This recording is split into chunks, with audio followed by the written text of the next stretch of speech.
ఈరోజు అంశం 2 భాగము సి. వివాహ నిర్ణయం శ్రేష్టమైన పద్ధతి ఏమిటి? వధూవరుల ఎంపిక, తీర్థనులు, నాడు నేడు. వివాహానికి ముందు యువతి యువకులు గ్రహింపవలసిన భావాలు, వారి ఊహలు, యథార్థతలు. వివాహ ఎంపిక గుర్తుంచుకోవలసినది 1. కుటుంబ వాతావరణం తెలిసి ఉండాలా. ఎదుటి వ్యక్తి ఆదర్శాలు, నైతిక జీవితాన్ని గురించి కూడా కొన్ని విషయాలు తెలుసుకుని ఉండటం మంచిది. ఎదుటి వ్యక్తి స్థాయి, అభిరుచులు, విద్య, ఆర్థిక స్తోమత, నాగరికత మొదలైన అంశాలు కూడా తెలుసుకుని ఉండటం మంచిది. మత విషయాలు కూడా తెలుసుకుంటారు. వ్యక్తి ఆరోగ్య విషయాలు కూడా చాలా ముఖ్యము. కొన్నిసార్లు వంశపారంపర్యంగా సంక్రమించే దీర్ఘకాలిక వ్యాధులు ఉంటాయి, దాన్ని గమనించుకోవాలా. ఇక అందచందాలు అని అంటారు, విచారించాల్సిందే. అంతకన్నా ముఖ్యంగా మరి దానికంటే శీల సంపదకి ముఖ్యమైన ప్రాధాన్యత ఇవ్వాలి. అయితే గమనిక ఏమిటంటే, కొన్ని లోపాలున్న ఎదుటి వ్యక్తిని అంగీకరించవచ్చు. లోపాలను బుద్ధిపూర్వకంగా అంగీకరించి స్వయముగా ఇష్టపడి పెళ్లి చేసుకోవాలి. లోకంలో సర్వగుణ సంపన్నుడైన మానవులు లేరు కనుక సంపూర్ణ వ్యక్తి కోసం ఎదురు చూస్తూ కూర్చుంటే మాత్రం అసలు పెళ్లి కావడమే కాదు. ఎదుటి వ్యక్తి గుణాలను చక్కగా విచారించి తెలుసుకోండి. ఎదుటి వ్యక్తి గుణాలను చక్కగా విచారించి తెలుసుకోకుండా ఆ వ్యక్తితో వివాహం తలపెట్టరాదు. ఇక వివాహమైనటువంటి శ్రేష్టమైన పద్ధతి ఏమిటి? వివాహ నిర్ణయం బిడ్డలను సంప్రదించకుండా తల్లిదండ్రులు ఎంపిక చేస్తారు. అది అరేంజ్డ్ మ్యారేజ్ అంటాము. బిడ్డలను సంప్రదించి వాళ్ళ ఇష్ట ప్రకారమే తామే వధూవరులను కూడా నిర్ణయించుకోవడం జరుగుతుంది. కొంతమంది తల్లిదండ్రుల సమ్మతితో బిడ్డలు తామే వధూవరులను నిర్ణయించుకోవటం జరుగుతుంది. ఇది శ్రేష్టమైన పద్ధతి. తల్లిదండ్రులు సంప్రదించకుండా తామే స్వయంగా నిర్ణయించుకుంటారు కొంతమంది. ఇది కుదుర్చుకున్న పెళ్లి.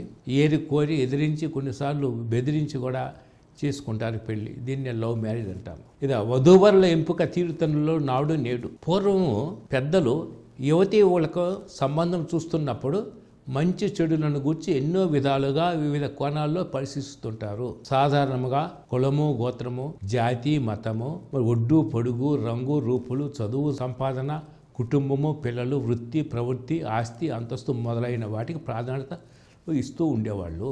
ఆధునిక కాలంలో పెళ్లి సంబంధాల ఎంపికలో యువతి యువకులు వారి తల్లిదండ్రులు ఎన్నో విధాలుగా వివిధ కోణాల్లో అంతరంగమైన రహస్యంగా గోడాలతోటి సీక్రెట్ కోడ్ని అనుసరిస్తుంటారు. A to Z సీక్రెట్ కోడ్ని. ఏమిటి కొలమానము అంటే? ఏ అంటే ఏజ్, వయస్సు. బి అంటే బ్యూటీ, అందము. సి అంటే క్యారెక్టరు, గుణము. డి అంటే డౌరీ, కట్నము. ఈ అంటే ఎడ్యుకేషన్, చదువు. ఎఫ్ అంటే ఫ్యామిలీ, కుటుంబ చరిత్ర. జి అంటే గాడ్ ఫేరింగ్, దైవభక్తి, మతం అనే విషయాలు. హెచ్ అంటే ఆనర్, అంటే కుటుంబ గౌరవం ఎట్లా ఉంది, అంతస్తులు ఉంది. ఐ అంటే ఇన్కమ్, ఆదాయం. ఇక రకరకాలుగా మరి ఏ నుండి జెడ్ వరకు ఉంటారు. ఇప్పుడు అనేకులు అమ్మాయికి ఏం కావాలనుకుంటున్నారు? బీడీలకు ప్రాధాన్యత ఇస్తున్నారు. బి అంటే బ్యూటీ, మరి అందము. మరి డి అంటే డౌరీ, డబ్బుకి. అబ్బాయికి ఏం చూస్తున్నారు? సంపాదన ఉందా, ఆస్తి అంతస్తులు ఎట్లా ఉన్నాయి, మరి ఆస్తిపాస్తులు ఎట్లా ఉన్నాయి, వీటికి ప్రాధాన్యత ఇస్తున్నారు. మిగిలినవన్నీ కూడా వీరి వర్గాలు కూడా వదిలివేస్తూ ఉన్నారు. ఎవరు కూడా గుణగణాలకి ప్రాధాన్యత ఇచ్చటం లేదు. నా బిడ్డను ప్రేమించి పోషించే వాడికే నా కుమార్తెను ఇస్తాను అని ఆడపిల్లల తల్లిదండ్రులు కానీ, నా కుమారునికి సాటి అయిన సహాయకురాలైన కోడలు కావాలని మగపిల్లవాడి తల్లిదండ్రులు కానీ కోరట్లేదు. దేవుని సంకల్పంలో ఆయన వద్దన్నవి 2. 1 అందము, 2 సౌందర్యము. అందం అనేది మోసకరము, సౌందర్యం అనేది వ్యర్థమని చెప్తున్నాడు. ధనకాంక్షగా ఉన్నవాళ్ళు, మానవులు ఏమవుతారు? శోధనకు గురి అయి మరి ఎన్నో అపాయకరమైనటువంటి మూర్ఖపు వాంఛలు ఉంటారు, చిక్కుకుంటారు. ధనకాంక్ష అనేది సర్వ అనర్థాలకు మూలము. కొంతమంది ఇటువంటి విపరీతమైన ధనకాంక్ష వల్ల తమ విశ్వాసాన్ని తొలగిపోయారు, అనేక కష్ట నష్టాలు ఉన్నారు. అందువల్ల భూలోకంలో ఏ వ్యక్తి అయినా సరే ఇద్దరు యజమానుల్ని సేవించలాడు. ఇద్దరిలో ఒకరిని మాత్రమే ద్వేషించి మరి ఒకరిని ప్రేమిస్తాడు, ఒకరిని నమ్ముకొని మరి ఒకరిని తృణీకరిస్తారు. కనుక నీవు ఎన్నడూను కూడా దైవము, ధనమును సేవింపజాలలేము. గుణవతి అయిన భార్యను పొందినవాడు ధన్యుడని దేవుని వాక్యం కల్పిస్తుంది. ఆమె మూలమున అతనికి ఆయుసు కూడా 2 రెట్లగును. మరి బైబిల్ ప్రకారంగా చూసినట్లయితే పాత నిబంధనలో నాశనకరమైన హేయమైన వస్తువు ఏంటంటే పందికి సూచనగా ఉన్నది. కానీ కొత్త నిబంధనలో నాశనకరమైన హేయమైన వస్తువు ఏమిటంటే డబ్బే సుమా. దీనివల్ల ఎన్నో పెళ్లిళ్ళు పెటాకులై కటకటాల పాలై కన్నీటితో కొట్టుకొని పోతున్నారు. ఆత్మహత్యకు పాల్పడుతున్నారు. అందువల్ల దేవుడు మెచ్చేది ఏమిటంటే గుణము. గుణవతి అయిన భార్య దొరుకుట చాలా అరుదు అని దేవుని వాక్యం చెబుతుంది. గుణ సంపద లేకుండా ఎన్ని ఉన్నా కూడా అన్ని గుంటు సున్నాలే. సద్గుణ సంపద అనే ఒకటిని జోడించినప్పుడు మాత్రమే మరి సున్నాలన్నీ కూడా విలువ ఉంటుంది. అందువల్ల యువతీ యువకులు ఈ విషయంలో ఎంపిక విషయంలో జాగ్రత్త వహించాలి. నేడు యువతీ యువకులు తీయైన కలలు కంటూ ఉంటారు. భావి జీవితాల గురించి గొప్పగా తెలుసుకోవటం మంచిదే. వివాహానికి ముందు భాగస్వామిని గురించి కొన్ని స్పష్టమైన భావాలు నిశ్చయించుకోవాలి. ఒకటి, మరి పురుషుడు గాని స్త్రీ గాని వధువు గాని వరుడు గాని ఇద్దరు కూడా దేవుని ప్రతిబింబాలు. ఒకనాడు అతనితో పాటు ఆమె కూడా దేవుని చేరాలి. ఒకరి విలువను ఒకరు చక్కగా గుర్తించాలి. వివాహ జీవితంలో పురుషుడు అధిపతి అయ్యే, స్త్రీ ఏమో విధేయురాలు, అనుసరించుట, సహకరించుట అని అర్థము. ఇంకొక విషయం ఏమిటంటే, మూడో విషయం, ఆమె తల్లి, అతడు తండ్రి. ఆమెను గౌరవించాలి.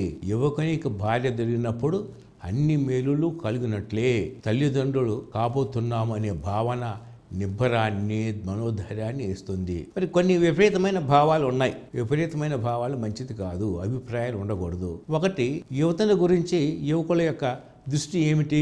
స్వర్గంలో నుండి ఊడిపడిన దేవతగా, ఒక విలాస వస్తువుగా, జంతు దృష్టితో చూచుట. అంటే వివాహానికి ముందు ఒక స్త్రీని గురించి మరి పురుషుడు వివాహం చేసుకోవాలంటే ఆమె ఏమనుకుంటాడు? నా కొరకే పరలోకం నుండి, స్వర్గం నుండి దిగిన దేవతని అనుకొని పెళ్లి చేసుకోవాల్సిందే. కానీ జంతు దృష్టితో ఒక విలాస వస్తువుగా ఆమెను చూడకూడదు. యథార్థతలు ఏమిటి అంటే, వైవాహిక జీవితంలో ఆమె నీ స్నేహితురాలు, నీ సహచరుని, తన బిడ్డల తల్లి అని పురుషుడు గ్రహించాలి. అట్లాగే మరి యువకుల గురించి స్త్రీ ఏమనుకుంటుంది? అతను పుణ్యపురుషుడు, తనకు బానిస అని అనుకుంటుంది. పుణ్యపురుషుడు అనుకుంటేనే ఒక స్త్రీ ఒక పురుషుడిని వివాహం చేసుకోగలుగుతుంది, అది మంచిదే. కానీ తనకు బానిస అనుకుంటే మాత్రం మంచిది కాదు.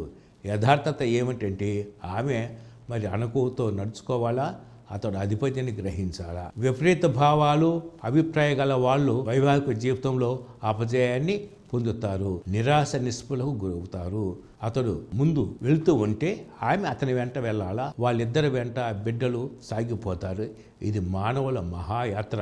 మరి వివాహ నిర్మాత స్వయంగా దేవుడే, సృష్టికర్తే దాన్ని స్థాపించి దానికి సరైన చట్టాలు అందజేశాడు. స్త్రీ పురుషుల నైజంలో, సాంఘిక వ్యవస్థలో, ఆధ్యాత్మిక దృక్పథాల్లో ఎన్నో మార్పులు సంభవించినా, ఎన్నో వ్యత్యాసాలు ఉన్నా అది కేవలము మానవ వ్యవస్థ కాదు. వివాహం దానికున్న సాధారణ శాశ్వత లక్షణాలను మరవటానికి వీలు లేదు.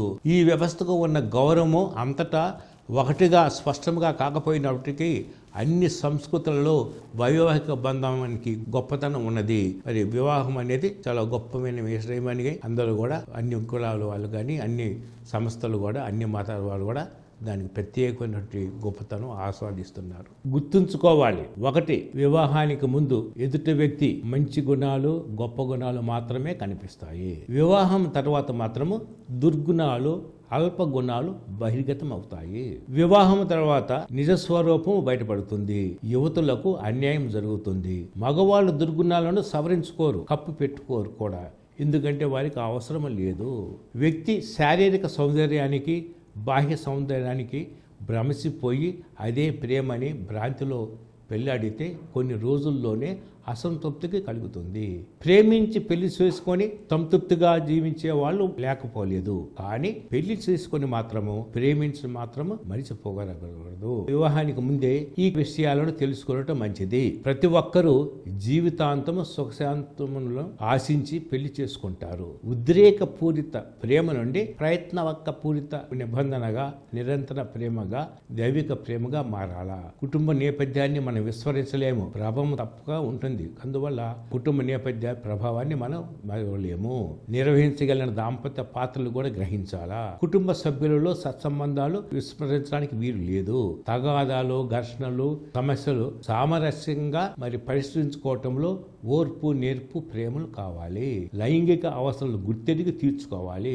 లైంగిక సమస్యలు లేకుండా కూడా చూసుకోవాలి. లైంగిక అసంతృప్తి లేకుండా చూసుకోవాలి. నీటి సమస్యల్లో లైంగిక అసంతృప్తి ఉన్నది జాగ్రత్తగా వహించాలి. ద్రవ్యపరమైన సమస్యలు కూడా లేకుండా చూసుకోవాలి. వ్యక్తిత్వంలో సమతుల్యమును పాటించాలి. క్షమాగుణమును, ఆధ్యాత్మిక పొందిక కలిగి ఉండాలా. వివాహ సంబరాలు కొన్ని రోజులు మాత్రమే, కానీ దాంపత్య జీవితం జీవితాంతం ఉంటుంది. అందువల్ల మరి అన్ని విషయాలు గ్రహించుకొని యువతి యువకులు సరైన నిర్ణయాలు తీసుకోవాలి. ప్లీజ్ లైక్, షేర్, సబ్స్క్రైబ్ చేయటం మరవకండి. Press the bell icon for more updates. God bless us all. మనల్ని దేవుడు అందరినీ దీవించును గాక.